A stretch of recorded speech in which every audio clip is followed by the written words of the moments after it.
I do not need to worry what to say or what to do, for he who sent me will direct me. I am content to be wherever he wishes, knowing he goes there with me.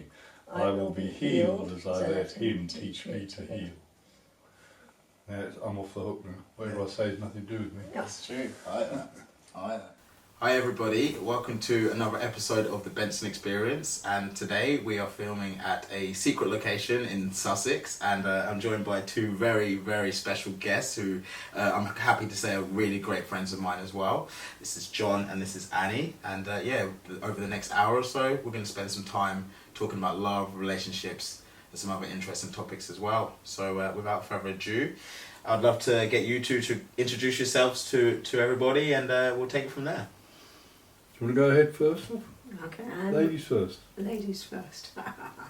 I'm Annie, and John and I have been together for about 8 years now. I was married for a very long time, and my husband died of cancer. So I've been blessed with wonderful relationships in my life. So I'm even more blessed now to have another companion in my life. You want to say a bit more? Oh, I think that's plenty. Yeah, of course there's plenty. Sure. Yeah. Oh, well, okay, so my name's John Campbell, and I love life, and I'm passionate about relationships, helping people.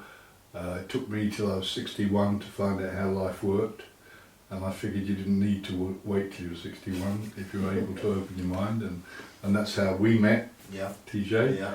Which was a great day, and we've been together for 8 years, as Annie said, and we've enjoyed every second of practicing what we teach, really.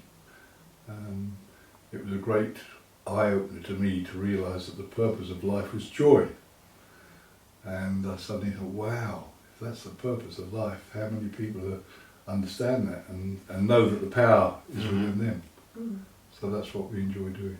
No, definitely. Thank you so much for the introduction. I would personally say that these guys are being too modest, because there's a lot more about them than, well, of course they've been together 8 years, but I want to mention as well that, Annie in particular, she's got a background in film and television, and she's an award-winning producer and director, and maybe there's a few other boys that I just missed out there. And John, from my meeting with him, he's a best-selling author as well, and he's got a great career in life coaching, which personally I can say I've been impacted by John's coaching.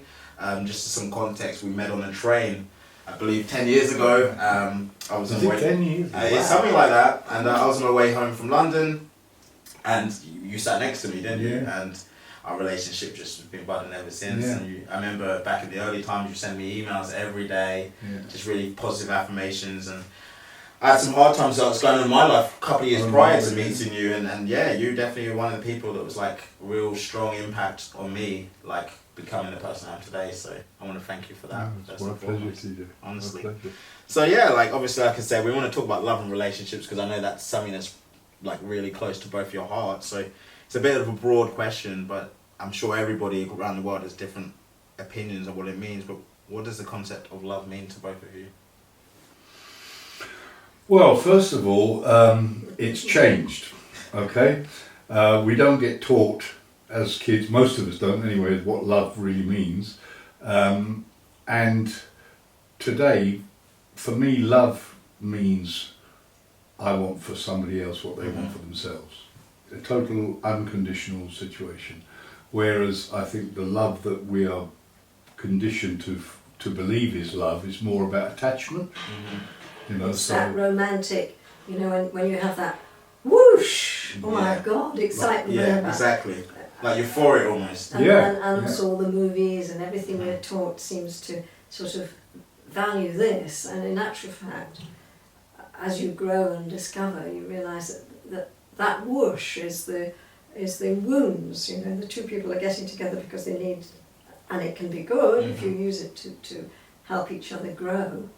But on the whole, that whole romantic concept is not what love is. No, that's interesting actually. Yeah, I spent my life looking for love out there, with a person, or with a thing, or with a house, or with a business, or with my, everything I thought I wanted or needed to feel good was out there. And eventually, thank goodness, I woke up. I met somebody like you met me. I ultimately met somebody, and it started my journey of looking inside.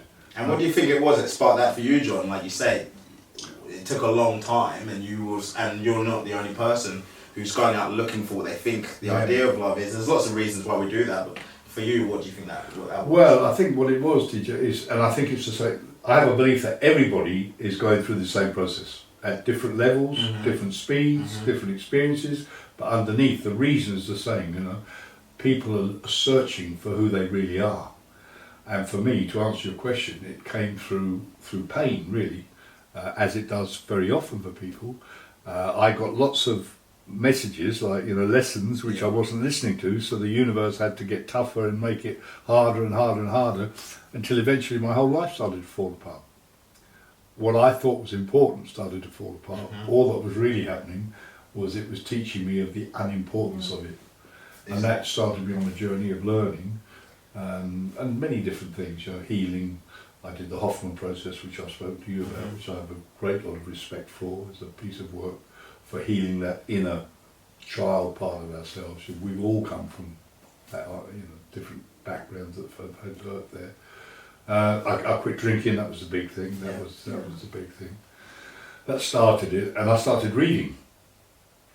And I've never really read, all through my life. I've never read books, apart from football books. It's not really so that men, like in this society and culture, it's not really a thing, is it? Like, well, maybe today it's evolved, but I remember being in my like early 20s. It's not something like, oh yeah, what are you doing tonight? A lot of girl mates I have would be like, yeah, I'm going to read for a couple of hours. Yeah. I'm one of my only friends that reads right now, and they think, oh, what?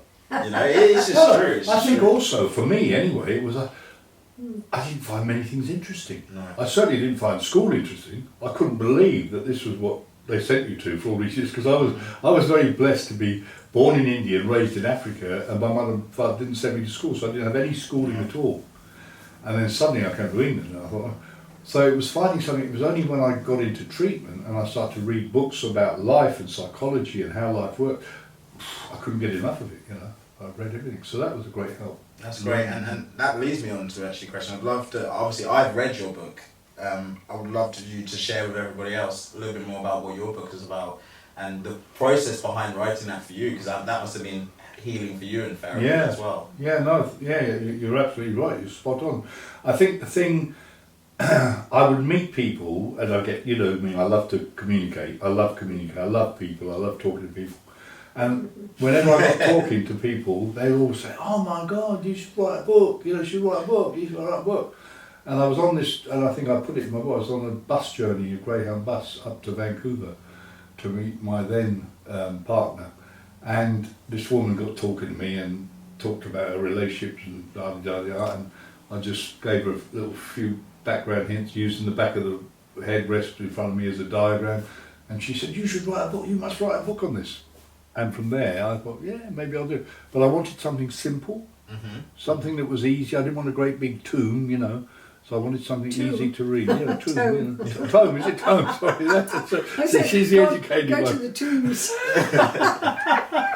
Tome, is that what it is? I've often wondered about that. Thank you. I've learned enough. Always learning, always teaching every day. Every day. And a tome, anyway, I didn't want a big thick book, because they put me off. So I thought, no. So I just came out, and what happened, I went to do a 10-day meditation in Westcon in Hereford called Vipassana. And it's a silent meditation. You can't talk for 10 days, which for me is a miracle, to be silent for 10 days. And you're not allowed to write, you're not allowed any material with you. And I suddenly started to get all this material come into me, and I was panicking. I thought, oh my God, I'm going to forget this or whatever. So what I did cheat a bit. I just made some bullet points in my phone. And when the course ended, I went back to my apartment in Kuala Lumpur. I just sat down and wrote the book in 10 days. Wow. And because it had all come through to me.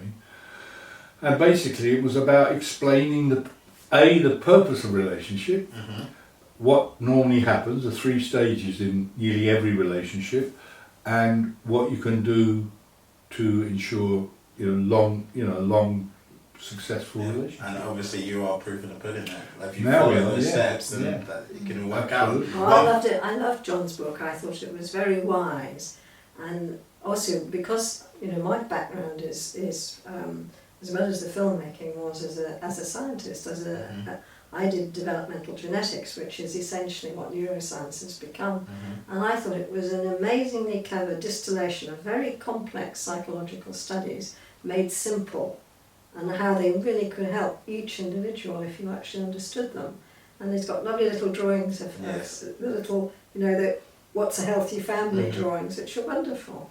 I thought I was impressed about that. And can you get a bigger compliment than that, John? No, I personally don't think you can. No, From intellectual, like scientists, who's your wife. And that's why I was frightened when we met. Everyone says that I would be biased. Well, of course I'm biased in some senses, but I'm very able to stand back and observe and have a look and say, is that useful? Is this book useful for people? No question. Yeah. No, you struck me down as someone who would have an objective opinion to any situation. That's what I get from your book. For me, what I always remember about your book that resonated with me, which I found very interesting, was, and obviously I was reading it at a fairly young age actually, to be fair. Yeah. I still probably don't know. I didn't realise it was 10 years ago. Yeah, I think it is about 10 years. Yeah, it's before Annie and I. Yeah, definitely.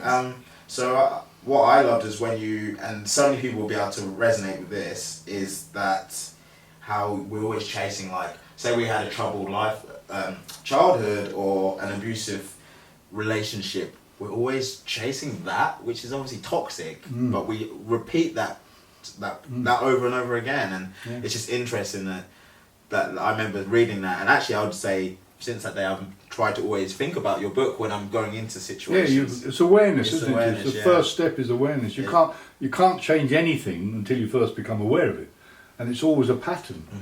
And the reason we are drawn to things which may be not good for us is because they feel familiar. And where does the word familiar come from? It comes from the root word family. Yeah. And until we get to look and see, and not everybody wants to look at that, it's a bit of a harsh reality sometimes, but it's not done in a blaming way. That the way we teach, this is not done to blame anybody, but it is to be aware of, where did I get that from? If my purpose in life is joy, and my innate sense is, my innate being is innocent, perfect one, then what happened, what went wrong? And once you start to see that, so I can choose a different identity than the one that I inherited, from. Exactly. So we're like computers in a way. We are. The brain is a piece of hardware, really, isn't it? And like, I always think that you can't love somebody else until you love yourself fully, and not just to say you love yourself out in public. It's to really be inside and look in the mirror and know yourself. Spot on. Absolutely. And to be able to say no. One of the biggest lessons I got taught was when somebody said, John, no is a complete sentence. Whereas I would think, like, if I say no, I've got to go into all sorts of explanation why no and all this. No, thank you. No, it's true. And I'd also love to know a little bit more about how, because I know about your background, John, in particular, like how did you even transition into the life coaching, for example, from the background you had, more, let's say, commercial, thinking about money and all of that stuff, and you become what I would kind of say is more of a free spirit in the last few decades. Well, again, it's I do believe in a process of life now. I believe that every single person is led to this stage eventually. There's a saying I love, which is, if you don't go within, you'll eventually go without. Never heard that one. And I really think that's succinct, and it really describes it. If I didn't go within, everything started to vanish from my life. My business, my connection with Brighton Football Club, my family didn't want to know me, and all sorts of. So it's like life was shaking me to start to look at things differently, and that was the start. So I reached a point where, well, I've just said it. I've just written a magazine article for an organisation in London, and I said I had a beautiful 6-bedroom house in Sussex, magnificent mansion, 6 wonderful kids, wonderful wife. Vice chairman of Brighton Football Club, my boy. I mean, you imagine, what that must have meant to me. Heavily. I had everything to the outside world. The big Mercedes, and every night I'd be on my knees with my arm around the toilet bowl, throwing up into the toilet and praying, because I used to pray, on my knees, saying, God, please don't make me wake up in the morning. Oh, really? Yeah. And nobody saw that, you see. I had a bigger front than Sainsbury's. You know, I put on a big smile and all the rest of it. And that was what it was. And then and what I think is that when we call for help, the help is always came, and it came to me by a number of synchronistic events that led me to start changing my way of life. And no, that makes sense, and I agree, and I think we all get given signs, good or bad, in life, and it's whether or not we choose to acknowledge and act on them. And I've always been the kind of person, I think you would probably agree, I do act on opportunities that come my way, or if I see something, or a deterrent, I think everything happens for a reason to it, you know, so so I completely understand where you come from. And I wanted to ask you both, what would your advice be? I know a lot of people who are around my age, maybe a little bit younger, a little bit older, who are in relationships and they think they're happy. Who am I to tell them they're not happy? But if their idea of happiness is what I'm watching, then I don't want to have that situation. So what would you say to people who are maybe stuck in a relationship that they don't even know that there's a better situation for them out there? Oh, let's put it this way, I think any relationship can be improved when you have an understanding of how to make it work better. So you may look at something and think, but they have to ask for help before you can help. I mean, that's what we do now, essentially. We both have backgrounds in helping and understanding how relationships work. And there is an enormous amount you can do with couples who are a bit scratchy or not working together so well. I mean, I personally think you can make any relationship work once you have an understanding what a relationship is about, and it isn't wagging your finger and saying, you did this to me and it's your fault. It's learning to own your own feelings, your own behaviours, and acknowledge the other person's and work through it. And I mean, you really can create enormously joyful relationships. And I mean, the other thing we do, which has really helped with it, we teach a different way to make love. Because the conventional way of making love separates. That's the chemistry of it. It's designed to separate. Whereas the way we teach is a very bonding way. And so a relationship that perhaps isn't working too well, if you teach this way to make love, wow, suddenly the whole relationship is better, isn't that right? No, absolutely. You know? I mean, if I look at most relationships that seem to go wrong, you know, there's either two things. It's money or sex. Yeah. That's not a bad point. Very often. And what are the two things none of us got taught at school, most of us anyway? Money or sex. And once you can introduce couples, as Annie said, they've got to be open. They've got to be wanting. Ask for help. It's amazing. And I agree with Annie. Any relationship can be healed. If the commitment is there from both parties, if they're both prepared to use what I call the HOW principle, H-O-W, honesty, open-mindedness and willingness. If they're prepared to do that, anything can be healed. That's good. That's good to hear. And I agree, and I never thought about it from that perspective as well. And you, like you said, you have genuine faith that any relationship can be improved. Absolutely. And not great, but they have to be willing. Even ones that are really good Yes. can be improved and get Exactly, to the point where you never have an argument. Really. Everything is joyous. Everything is fun. That's what we No, have. But I think there's going to be a lot of people looking to come and see you guys if you can really back yourself. We laugh. We laugh a lot. I mean, But if we do have an incident, we know exactly how to deal with it. And we never blame it on the other one. I think, again, from what I've seen, and it's not every relationship, is people become lazy and comfortable. And I think, like you say, they're not willing to both work towards it, and compromise is a huge word in life in general. And I think it tends to be one side of the relationship that's invested more than the other. And I think you're right, like if you could teach them, they could both be happy, mutually happy. Then, and it leads me again to my next question, which you mentioned about you've got different ways to teach to make love, which is, I was going to mention is, you know, for the last few years, you guys decided to up sticks and move to the Gran Canaria Islands. And from what I understand, and I'm not too versed in everything you've been doing, but you know, essentially what I am aware of is that you're educating the more senior generation of society into actually still appreciating that they can still use their organs for pleasure. I like the way I put that. You were born. Yeah. Michael Parkinson Mark II. Yeah. But yes, I'm really fascinated actually personally as to exactly how that's been going for you, some of the success stories you've had, And like, I know your background, but what even made you decide to get into this line of work? You've changed so many different... It Well, evolved really, didn't it?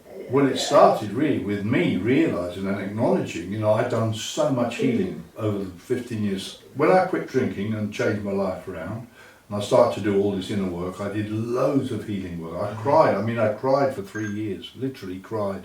I could have filled a swimming pool with my tears, you know, crying old tears. And I healed a lot. And I did a lot of physical healing, mental healing, everything else. And I recognised my last frontier was my sexual wounding. Because I think we've all been, you know, shamed, if you like, in that area. And I call that healing. You needed to heal the shame around it. And like anything, I asked. I said, I want to heal my sexual side, you know, my sexual programming. And lo and behold, whenever we ask, we always get shown. And I got led to a woman who I met online, and we became lovers. And she was the one that introduced me to this, and I couldn't believe it. You know, it was like somebody had lifted a 10-ton weight off my shoulders that I'd carried around my whole adult life. And we both agreed that it wasn't going to be a long-term relationship, you know, for too many different reasons. Geographically, that was another pattern that I wanted to break. Was this in Scandinavia? No, she's in Nottingham actually. Okay. And she's a psychiatrist, professional woman. And we both knew that, you know, she was very medically minded, you know, being a psychiatrist, and geographically, but we realised that's why we come together. I realised that's why she was put into my life, and I also know that I helped her in an area of life. So that kind of fit our teaching, isn't it? It's always a joint learning, teaching situation. It's always all sorted out. So that blew me away, but I wanted more than that. You know, I didn't want just a temporary. So I carried on dating, you know, with her knowledge, and then eventually I met Annie. And we knew, both of us knew from the moment we first met. And it's really interesting because we believe the universe arranges everything, you know. Even if we hadn't met online, which we did, have met anyway. We'd have met because we both signed up for a course in London, an evening talk. We both knew the speaker independently. Wow. And we didn't even know this, so we would have met that night at that talk. That's crazy. It is crazy. So I introduced this to Annie, which was fascinating for me because I had really enjoyed conventional sex. I'd had a very good relationship. My partner had died, but when John explained to me the difference, and I thought, oh wow, I'm always able to try things, me. That's why I was glad to have you. So I thought, oh, okay. And I tell you, TJ, it was like I had my eyes opened, because it was so much more satisfying than conventional sex. It was beautiful and amazing, and it awoke in me things I was never aware of as a woman. And now I've read a lot about it, I understand what's going on. And this type of sex for a woman is completely magical and quite a transformation. It is for the guys as well, I have to say, no question. But it you know, on the whole, conventional sex is too quick for women really to truly enjoy and get that deep. You get this deep pleasure in your solar plexus. I never got that with conventional sex. But I think it is, generally speaking, if you look at the research, your average lovemaking time between men and women is only about 12 minutes. Wow. You know, I mean, there's no way a woman is ever wake up properly. No. You know, and so suddenly we're teaching women this, and you don't need both partners to want to do this. If one partner is interested and starts doing it, it just develops between the two of them. Okay. Yeah. Yeah, It was a total revelation to me, you know, and I was really excited about it. And John had also seen that there was a course in Switzerland where you could go and train in it. So that's what we did. We went and did the training. 10 And it was fantastic. Yeah, it was really amazing. I mean, we'd have lectures in the morning where they dealt with the actual mechanics of sex, you know, the body and energy and blah, blah, blah. And then in the afternoon, you were told, right, you go to your bedroom now and you make love all afternoon. For 3 hours. That's just your homework. Every Yeah. day. Every day. And of course, the first thing the ego said, oh my God, I'm not going to manage that. I'm not going to Yeah, manage that. of course, yeah. But because of the way that they taught us to do it, it was, and it didn't happen overnight. No, It didn't it happen takes overnight. time. It takes practice, like anything. But eventually, and what it was, TJ, is coming out of here, out of your head, into your body. So you become much more aware of your senses, Yeah. the touch and everything else. So that takes you out of the head, all the messages and all the stuff going on in your head, which I'd had all my life, It was just amazing. And then once we both recognised that, we thought it was got to be It's shared. a wonderful thing to share and teach, Yeah. because John had also, the extra tools of all the psychological, and I have the extra tools of understanding, the brain and the neurochemistry, Mhm. and we're just a Please. fabulous team You together. really are. You really are. And me and you might have had this discussion previously, John, but why did you decide to relocate to the Gran Canaria Islands to kind of teach this? No, that's not that wasn't our reason of going there. Our reason was going there because of the English winter. Very It's simple. warm. Yeah, okay. It's 23 secret- degrees all through January, Yeah. February, March, and Nice. you can Neither swim in Annie the and sea. I could So do it was more of that. Okay. But also, because of new technology, it allowed us to continue Yeah. to work, of course, Over because Zoom. you've got, FaceTime and Zoom and all these things. And we found that it was actually very successful teaching this without actually meeting people physically. Yeah. Although it's lovely to meet them.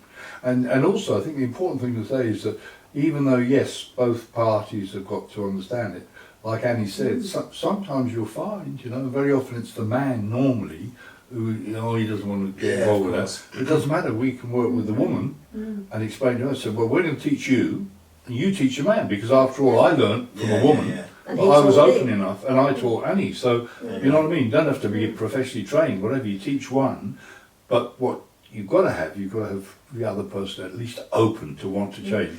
But in so general, often- surely, if you love somebody, you're going to be open. If they're telling you, Yeah. you should try this, or can we? But there's a lot of fear. Yeah, and that was going to be my next question, which would be, it sounds to me like a new age teaching that a lot of people are going to be opposed to and a bit skeptical of and scared or shy. Yeah. So how would you feel like feedback has been, like participation and stuff? How's that been for you guys? Oh, It's been a couple of years now, isn't it? Yeah. Oh, the been feedback amazing. Feedback's been is amazing. phenomenal because it's understanding how we program. We download, and I can't think of any person who hasn't been shamed about sex or brought up to think there's something dirty about it. In Yeah, very of course. subtle ways, they're very subtle messages, but which they is go in. why Oh, of course. our website is called We Talk About Sex, because just to talk about it frees up. You can't have good sex if you're feeling guilty and shameful about it. So we work on that first of all. We help. We get them to really- start using all the forbidden words just to Yeah. feel Yeah. comfortable about Comfortable. talking Yeah. in a normal. Yeah. In a normal interaction, just to practice talking and using the words which they would have been shamed of and maybe even beaten by. Yeah, and especially in some oppressed countries, like even in living in the UK and Western Europe, we're actually quite free and liberated compared to, you would Sure. both know, Africa and Asia, and Yeah. in particular, like the Muslim community. I'm not. This isn't No. a religious No. podcast, but No. you know where I'm No. coming from. Absolutely. Yeah, but it's coming from family programming, isn't it? It's one passed down It's from fear. one. It's fear. It's all based on fear. It's all based on fear. Yeah. In fact, I would go as far as coming back to your first question about to explain love. There are only two emotions, two true emotions: love and fear. Every other single emotion that any human being experiences is a byproduct of either love or fear. So when we get to understand that, we can actually say, is this coming from love or fear? And if I think about a large percentage of marriages, it's fearful. It's I love you, but you go and look at that other guy, no, I'm not going to love you. Or you go and look at that other woman, I'm not going to love you. That's fear. That's That's fear. attachment. You see, what we're showing is love is not attachment. No. Love is who we are, and we rather say, it's not something you can teach, but because it's our innate being is love. I mean, We remove the yeah. blocks to the awareness of love's presence. And we help people experience things themselves. You know, words do not teach, but experience really does. And if you get people to do things and explain things, and they start to practice, it is quite dramatic. We had one. We were curious about whether a young man would get the same benefit, and lo and behold, after we'd sort of expressed this curiosity, bang, in comes this email from this young man. Oddly enough, he lives very close to here, and the help. I mean, he even after the one session, he came back saying, "This has changed my life. Yeah, that's will never be the same." Later on, we'll show you his thing. He really understood and appreciated what we were doing, and it has really, really helped him. And it's taken the stress out of his sex, it's taken the anxiety out of it. He has a girlfriend that he's been teaching it to. Wow. And it's amazing. I, as a young guy myself, I'm definitely open-minded. I would love to learn more myself, see if it can improve my sexual life. But I guess actually just as a final takeaway then, I would love to know if you had any messages for the younger population about not just sex but love in general. If you had any advice that maybe you wish you guys knew when you was 25 years old. Yeah. Well, I think the advice I'm saying is know yourself. You know, and all the great masters, you know, from the one they called Jesus to Buddha to Muhammad, they all had that at the base of it. There was know thyself. Know thyself. You know? So do whatever you can to really get through and know yourself. Let go of resentments. That's really big. They always block the communication of love. You know, all resentments are going to block you. And just be prepared and open to learn and ask for help. Ask for help. It's the most powerful thing. You know, when I realised, my God, every time I've asked for help, just ask, you know, who, whether you believe in God or you don't believe in God, doesn't matter, call it the universe, but just ask for help and watch what happens. And the help comes in very myriad of different forms. It could be somebody gives you a book, or you hear something on the radio, whatever, that can be the help. You've got to be tuned in from that moment, but know that the help is going to be coming. I mean, I think you were spot on already when you said you must first of all learn to love yourself, genuinely. I mean, you can't give what you haven't got. No. And so that would be the first step. And I think, as John says, the second step is not to blame the other person, to actually look at what's happening. And remember, you are, on the whole, because how perception works and the brain works, you are making up things to mean things all the time. So in a relationship, one of our very useful tools is always to check. Always say, if you're feeling, oh my gosh, my partner's feeling X, Y, and Z, and I've done something, whatever. Reality check. You do a reality check and say, this is what I'm feeling. This is what this event or what you did made me feel. You don't blame, but you explain, you know, that you're feeling uncomfortable, or that whatever action has happened is making you feel uncomfortable. And you explore it in a very open way, as opposed to getting angry about it. Yeah. So it is letting go of that, you did something wrong to me, isn't it? Yeah, nobody can do anything wrong. Yeah. I can be hurt by nothing but my thoughts. That was a great piece of advice from both of you, and just wanted to personally thank you both for your time today, and all this wisdom and knowledge, which hopefully everybody else who watches this and listens will really appreciate, and maybe look into some of your teachings as well. So Pleasure to you. Lovely to have you both. Nice to see you. You too. Thank you, guys.